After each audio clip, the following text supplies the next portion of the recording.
بسم الله الرحمن الرحيم. قل يا أيها الكافرون لا أعبد ما تعبدون ولا أنتم عابدون ما أعبد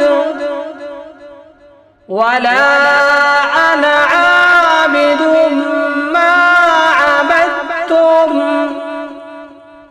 ولا أنتم عابدون ما أعبد لكم دينكم ولي دين. صدق الله